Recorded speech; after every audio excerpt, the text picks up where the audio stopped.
The old adage goes that you never argue about religion or politics, then you read some history and realize we've been worrying about it since the beginning of time. While it may be useless to debate about it, your world will feel less complete without religion or politics. I'm DC Fergerson, author of the Wicked Instruments series, and this is 7 tips for religion and politics. You can say what you want about religion A or political stance Q, but if you think your world doesn't have any and never had any, you haven't been paying attention for the past 4,000 years. Every race, creed, and culture will eventually develop one or several, and it's important that you are the one shaping that. Your people's beliefs on religion or controversial political issues do not have to take center stage. Quite the opposite, they can be far removed from the story, but if you have a living, breathing world, chances are someone is going to bump into someone eventually that carries a strong religious or political belief they just can't wait to tell our heroes about. Just like real life. Ain't it fun? I'm gonna grossly paraphrase author C.J. Perry when I explain this tale. Let's say we have a god of pain. This god has his own holy paladins, or warriors. They're very devout, and this paladin guy here, he crosses paths with a child and strikes him with a lash. In most people's eyes, he had harmed the child unprovoked, and he's evil. In his eyes, he's given the blessing of his god upon the child. Only through pain will the child grow to be strong. And if he believes in that, and he acted on that motive, is he really evil? You might have heard another adage that there is no good and evil, only shades of gray. Politics is no different. Yesterday's war is tomorrow's reparations. Yesterday's bar wenches are tomorrow's suffragettes. What was once acceptable in politics can be distasteful tomorrow. If you were paying attention to my world building basics video on top-down world building, you might have recalled the safe place, and how it's a rule our characters can't stay there. We want to be where the action is, and a generational shift in political or religious thought is absolutely rife with storytelling possibility. Remember, wars were fought over this stuff for millennia. Whether we're talking about the Salem witch trials, the Spanish Inquisition, or the attack of the Flying Nun, no motivation or school of thought is more absolute than politics or religion. The hardline outliers, the extremists, they don't need large, convoluted backstories. Someone will always form a school of thought based on their own interpretation of their ideology, and find those willing to agree with them and follow them. Remember the formula for major players? Major players have a seat of power, and it's that, coupled with their yay or nay opinion on the status quo, that makes them interesting. It works in a bunch of different ways. Take a look. In this example, we have a beloved leader figure. He wants to sacrifice virgins to a dragon, and he has the love of his people for it, because he is, believe it or not, a good leader. A hated figure that keeps sacrificing virgins to appease the demon he bargained with against the will of his people, that's a tyrant. A hated figure desperate to stop sacrificing virgins to a dragon, even though the people don't want to, he's a revolutionary. Kill him and he's a martyr. So don't be afraid of zealotry. As a matter of fact, a god you've created is only as good as the people that worship him. Look to our zealots to test your god.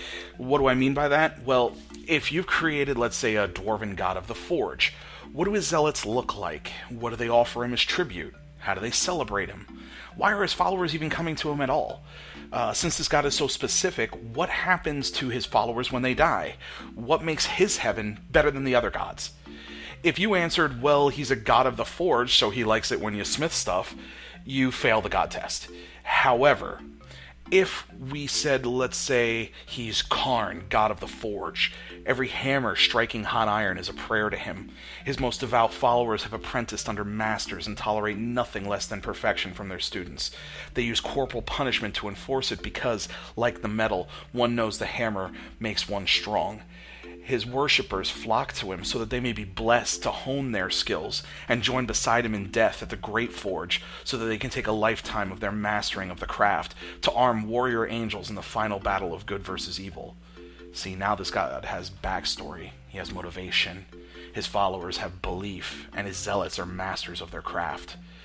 Let's use an example with the Lord of Lights, Game of Thrones here. We're warned that the night is dark and full of terrors. More than an awesome phrase to be quoting, it explains why his followers are drawn to him without saying a word. Between his name and that quote, It gives us an idea what his afterlife might be like. We get words out of Melisandre, one of his zealots. She gets power in the form of prophecy by looking into the flames. And she might have been right enough times to get the ear of kings, right? So this is a god that's pretty well fleshed out, even if I can't quite explain black smoke monsters coming out of related parts, but you get the idea. We need a good foil to our celebrated beliefs. Be it political or religious, every side has a counterside, and every point has a counterpoint. Your job is to make them both equally believable. If you have a god that is pure and good and true, and the other side is dark and lying and evil, well, that works well for fairy tales, but not world building. Gods inevitably have some kind of fallibility. Politics will always disenfranchise a group. No system is perfect, and yours can't be either. In The Singer and the Charlatan, Priestess Trixie worships the god Thistle, a god of trickery. To everyone outside of her religion, they're annoying to deal with. They're always playing pranks on people or swindling them somehow. But Trixie sees her god as a god of truth, and every trick or prank illuminates the rest of the world by pointing out the failings in their long-kept beliefs. The juggle is making both groups right at the same time. So don't be afraid to poke small holes in your systems. Let's say that there's an old hatred for dwarves in a capital city. And let's say it's because the dwarves didn't come to the capital's aid in the last war. It makes the dwarves sound bad, right? But what if they didn't come because the humans started that war? See, now we're mired in generations of racism. Maybe some sanctions were placed on the dwarves or bigoted laws against them and so on. And maybe the dwarves regret their decision and they want to mend fences with the humans, but they can't because these laws are just plain unfair. So, like the title said, the devil is in the details. 2 or 3 opposing views on a single topic makes relationships more complex as long as every side of the argument sounds believable. While this might not come as any surprise to you at all, the vast majority of people will typically fall into the center of the bell curve. Which side they lean to, though, depends on the question you're asking. On everything from burning witches at the stake to whether you will burn in the flames of damnation for following the god of wine and orgies, people have opinions on everything, even if that opinion is apathy. In The Singer and the Charlatan, the art capital Saul is also home to the high church of the great dragon father. When a plague breaks out in Saul, Trixie is stunned to find the people are in desperate need of saving because the church has shuttered its doors in order to wait the plague out. From the church's perspective, it's more important to safeguard the high priest and their followers than to send healers into the city for a bunch of artsy folk that never show up in their church anyway. In short, the heathens can get their salvation elsewhere, or we thin out the non-believers amongst us. Either way, it's a win-win. Stuff like this has been happening for centuries, and to be clear, that one, even though it involved the high church, was a political decision, not a religious one. This video is talking about religion and politics together because sometimes it is so impossible to remove how inextricably linked they are.